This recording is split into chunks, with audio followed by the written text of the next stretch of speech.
Video को start करने से पहले अगर आपने अभी तक चैनल को सब्सक्राइब नहीं करा है तो दोस्तों चैनल को पहले सब्सक्राइब कर लीजिए और इस साथ में इस बेल आइकन को जरूर क्लिक करिएगा दोस्तों, जिससे आपको टाइम टू टाइम नोटिफिकेशन मिलते रहेंगे। चलिए फ्रेंड्स, अब हम वीडियो स्टार्ट करते हैं।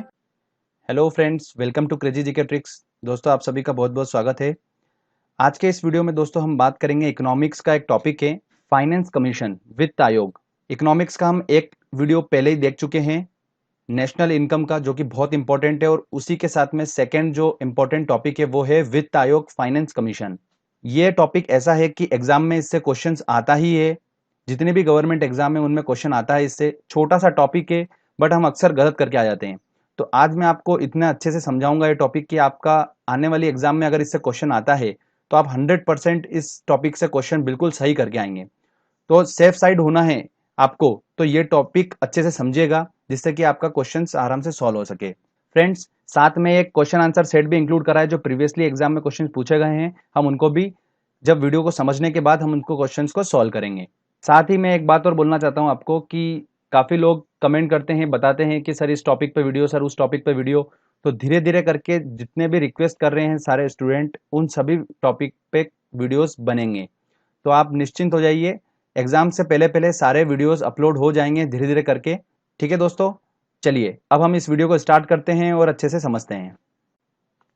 सबसे पहले मैं आपको कुछ इंपॉर्टेंट पॉइंट्स बताऊंगा, उसके बाद मैं आपको पूरा बताऊंगा कि वित्त आयोग है क्या और इसके काम क्या होते हैं। तो ध्यान से देखिए, सबसे पहले मैं आपको बताता हूं कि भारत के संविधान के आर्टिकल 280 में केंद्रीय वित्त आयोग के गठन का प्रावधान दिया गया है। कौन से आर्टिकल में?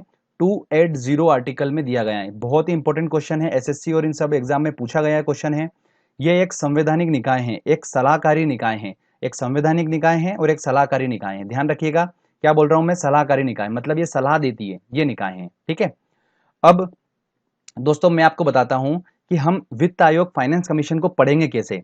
सबसे पहले हम गठन की बात करेंगे, फिर हम इसके स्ट्रक्चर की बात करेंगे, संरचना की बात करेंगे, फिर हम इसके वर्क देखेंगे कि क्या क्या काम होते हैं वित्त आयोग के, और फिर लास्ट में कुछ इंपॉर्टेंट पॉइंट्स बताऊंगा एग्जाम पर्सपेक्टिव के हिसाब से। ठीक है दोस्तों, चलिए एक एक करके चीजों को समझते हैं। सबसे पहले हम बात करते हैं गठन की।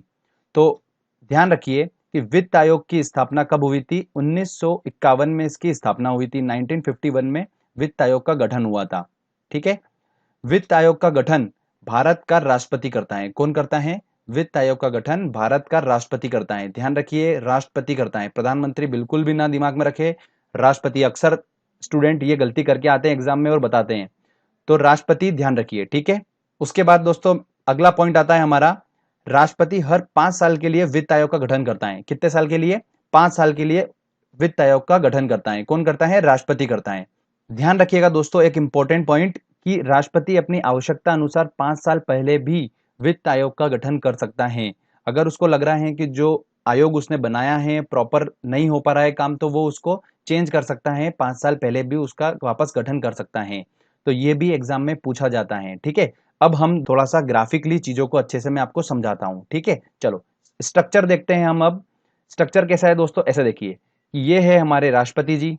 राष्ट्रपति जी क्या करते हैं? वित्त आयोग का गठन करते हैं, जिसके अंदर एक होता है अध्यक्ष और 4 होते हैं उसके सदस्य। इसी को हम क्या बोलते हैं? वित्त आयोग बोलते हैं। ठीक है, इसका गठन कौन करता है? राष्ट्रपति करता है। हाँ, एक और इंपॉर्टेंट पॉइंट, कि अध्यक्ष और सदस्यों का जो शपथ होती है वो कौन दिलाता है? वो भी राष्ट्रपति ही दिलाता है। तो ये भी इंपॉर्टेंट पॉइंट एग्जाम में पूछा जाता है। ठीक है, समझ में आ गया आपको? अब जो मेंबर हैं इस वित्त आयोग के, उनकी क्वालिफिकेशंस क्या क्या होना चाहिए? तो वो उच्च न्यायालय के न्यायाधीश के योग्य होना चाहिए। ठीक है, वित्त मामलों की उसमें समझ होना चाहिए, जो फाइनेंस की जो समझ होना चाहिए वो उनके अंदर होना चाहिए, और इकोनॉमिक्स का विशेष ज्ञाता होना चाहिए, अर्थशास्त्र का विशेष ज्ञाता होना चाहिए वो। तो ये सब क्वालिफिकेशन होना चाहिए वित्त आयोग के मेंबर में। एक अध्यक्ष होता है, 4 सदस्य होते हैं। तो ये आपने समझा, इसका स्ट्रक्चर क्या होता है। राष्ट्रपति इसका गठन करता है, राष्ट्रपति इनको शपथ दिलाता है। तो ये हमने समझ लिया। अब चलिए आगे मैं आपको बताता हूं दोस्तों कि वित्त आयोग जो है हमारा, फाइनेंस कमीशन, इसका वर्क क्या क्या होता है। काफी डिफिकल्ट लैंग्वेज में बहुत लोगों ने बता रखा है, बट मैं आपको सरल और सिंपल लैंग्वेज में बताऊंगा कि आपके दिमाग में बिल्कुल क्लिक कर जाएगा वो एक ही बार में। देखिए कि वर्क क्या होता है। वित्त आयोग का काम जो होता है वो क्या होता है? जो केंद्र सरकार होती है, जो सेंट्रल गवर्नमेंट, और राज्य सरकार जो होती है, के बीच में जो टैक्स होता है, जो हम टैक्स पे करते हैं, वो गवर्नमेंट के पास जाता है। तो उस टैक्स का वितरण की हिस्सेदारी तय करता है, कौन करता है? ये फाइनेंस कमीशन करता है। उसको सजेस्ट करता है, रिकमेंडेड करता है केंद्र सरकार को कि आप इसका वितरण इस तरीके से करो। ठीक है, ये काम जो होता है, ये काम किसका होता है दोस्तों? वित्त आयोग का होता है। अब ये तो आपने डेफिनेशन समझ लिया, मैंने आपको एक्सप्लेन करके भी समझा दिया। अब मैं आपको ग्राफिकली बताता हूं सिस्टमेटिक तरीके से। देखिए, माना कि ये केंद्र सरकार है, इस केंद्र सरकार के पास राजस्व है, मतलब सरकारी खजाना है, जो कि हम टैक्स पे करते हैं, ये जाता है सेंट्रल गवर्नमेंट को। कुछ टैक्स पैसा जाता है हमारा स्टेट गवर्नमेंट को और कुछ जाता है हमारा सेंट्रल गवर्नमेंट को। तो जो सेंट्रल गवर्नमेंट के पास जो पैसा जाता है, ये हमारा टैक्स का पैसा होता है। अब ये उनके पास राजस्व है सेंट्रल गवर्नमेंट के पास। तो वित्त आयोग क्या करता है, इस सेंट्रल गवर्नमेंट के पास जो राजस्व है उसमें से रिकमेंडेड करता है कि कितना परसेंट जो पैसा है वो स्टेट गवर्नमेंट को देना है और कितना पैसा सेंट्रल गवर्नमेंट के पास ही रखें। ये काम जो होता है, ये काम होता है हमारा वित्त आयोग का। ठीक है, राजस्व का कितना परसेंट केंद्र के पास रहेगा और कितना राज्य सरकार को देना है। ठीक है फ्रेंड्स, तो ये आपने अच्छे से ग्राफिकली समझा। आई थिंक आपको बिल्कुल दिमाग में क्लिक हुआ होगा। ये बिल्कुल सिंपल डेफिनेशन बताई है मैंने। इसके बाद वित्त आयोग क्या करता है, जो कर का वितरण होता है, जो टैक्सेस का जो वितरण होता है राज्य सरकार और केंद्र सरकार के बीच में, उसका लेखा जोखा भी रखता है। और प्रति वर्ष क्या करता है, राष्ट्रपति को रिपोर्ट सौंपता है। वो राष्ट्रपति क्या करता है, फिर दोनों सदनों के सामने ये रिपोर्ट प्रस्तुत करता है। अब एक इंपॉर्टेंट पॉइंट समझ लीजिए, अभी की लेटेस्ट बात आपको बता रहा हूं मैं। अभी की जो वित्त आयोग है, जो फाइनेंस कमीशन है अभी, वो है वाईवी रेड्डी के अध्यक्षता में अभी वित्त आयोग चल रहा है हमारा। इस वित्त आयोग ने 2015-2016 रिकमेंडेड करा था कि जो राज्य सरकार है उसका परसेंट जो था 32% जा रहा था। जो राजस्व है उसमें से 32% हिस्सा राज्य सरकार को जाता था। तो उसने रिकमेंडेड करा था कि केंद्र सरकार को उसने बोला था कि आप इसमें से 42% स्टेट गवर्नमेंट को दो। कितना दो? 42% दो। तो फिर फाइनली 2015-2016 के बजट से पहले मोदी सरकार ने वो उनका रिकमेंडेशन मान लिया और केंद्र सरकार ने डिसाइड करा कि राज्य सरकार को अब 32% की जगह कितना जाएगा, 42% हिस्सा जाएगा राजस्व का। तो ये बहुत ही इंपॉर्टेंट पॉइंट है। अच्छी अच्छी एग्जाम्स में ये क्वेश्चंस पूछ सकते हैं, मैंने आपको क्लियर कर दिया। ठीक है, चलिए आगे हम अब बात करते हैं इंपॉर्टेंट पॉइंट्स की। मैं आपको बताता हूं कि फाइनेंस कमीशन से रिलेटेड कुछ इंपॉर्टेंट पॉइंट्स जो एग्जाम में पूछे जाते हैं। जो पहला हमारा वित्त आयोग बना था वो कब बना था? 1951 में बना था। और उसके अध्यक्ष कौन थे? केसी नियोगी थे। ये पहले वित्त आयोग के अध्यक्ष थे। कौन थे? केसी नियोगी थे। और इनका कार्यकाल जो चला था, गठन तो 1951 में हो गया था, बट इनका जो कार्यकाल चला था वो चला था 1952 से लेकर 1957। ये 5 साल इन्होंने यहां पर काम करा था। तो ये इंपॉर्टेंट पॉइंट पूछते हैं। ठीक है, पहले तो वित्त आयोग के बारे में पूछ लेते हैं। उसके बाद अभी जो लेटेस्ट 14वें वित्त आयोग जो चल रहे हैं, वो अध्यक्ष कौन है? वाईवी रेड्डी की अध्यक्षता में 14वां वित्त आयोग चल रहा है। 2015 से 2020 तक चलेगा।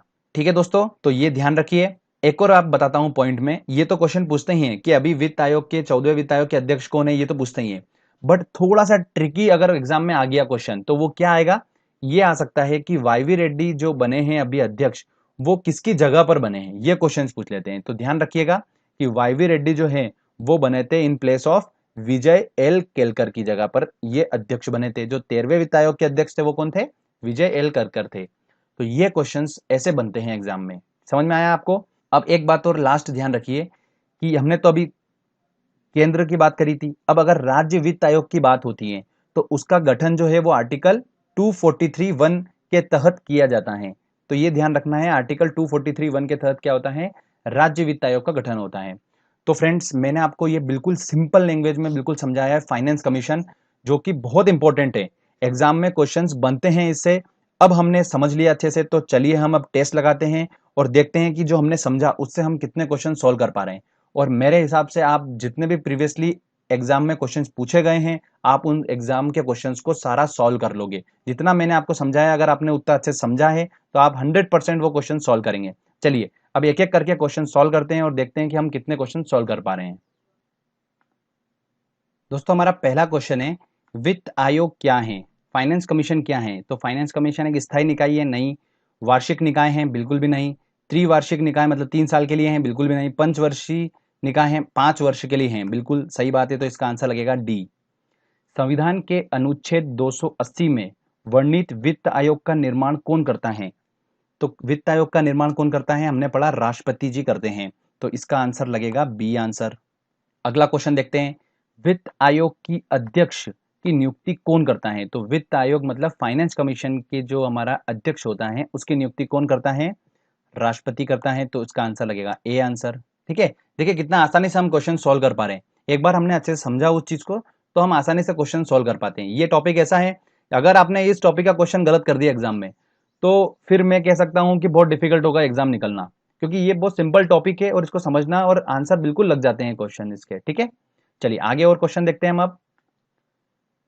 अगला है हमारा क्वेश्चन, वित्त आयोग का गठन कितनी अवधि के लिए होता है? तो वित्त आयोग का गठन 2 वर्ष बिल्कुल गलत, 5 वर्ष, 3 वर्ष, राष्ट्रपति की इच्छा अनुसार, बिल्कुल राष्ट्रपति की इच्छा अनुसार। 5 तो एक स्टैंडर्ड है बट राष्ट्रपति की इच्छा अनुसार वो चेंज हो सकता है, तो बेटर ऑप्शन होगा डी। ठीक है, भारतीय संविधान के अनुसार निम्नलिखित में से क्या संवैधानिक निकाय हैं? एक संवैधानिक निकाय क्या है? वित्त आयोग संवैधानिक निकाय है। योजना आयोग तो अब बंद हो चुका है, इसकी जगह पर नीति आयोग, उसका नाम चेंज करके नीति आयोग का गठन कर दिया गया है, तो हमारा तो आंसर लगेगा इसका ए आंसर। ठीक है, अगला क्वेश्चन है, वित्त आयोग का प्रधान कार्य क्या है? तो उसका कार्य क्या होता है? केंद्र और राज्य के बीच राजस्व का वितरण, बिल्कुल पहला ही आंसर लग रहा है। वार्षिक बजट तैयार करना, बिल्कुल गलत। वित्तीय मामलों में राष्ट्रपति सलाह देना, नहीं। संघ के मंत्रालय और राज्यों की निधि का विधि नियम, नहीं नहीं नहीं, आंसर इसका होगा ए आंसर। चलिए आगे और क्वेश्चन देखते हैं।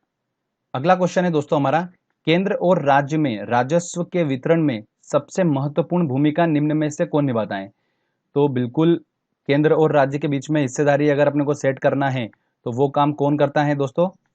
वो काम होता है हमारा वित्त आयोग का, तो आंसर इसका लगेगा बी आंसर। अगला क्वेश्चन है हमारा, राज्यों के कर भर को निर्धारित करने का अधिकार किसके पास होता है? तो राज्यों के कर भर को अधिकार निर्धारित करने का काम किसका होता है? वित्त आयोग का होता है, तो आंसर लगेगा इसका डी। अगला क्वेश्चन है, केंद्र और राज्यों के मध्य वित्तीय विवादों के निपटारे हेतु मुख्य एजेंसी कौन है? तो केंद्र और राज्यों के बीच जो हमारा टैक्स का वितरण होता है, टैक्स के पैसे का जो हमारा वितरण होता है वो कौन करता है?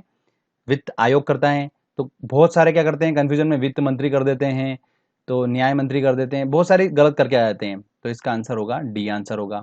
आसानी से बिल्कुल क्वेश्चन सॉल्व हो जाता है। चलिए आगे और देखते हैं हम क्वेश्चन।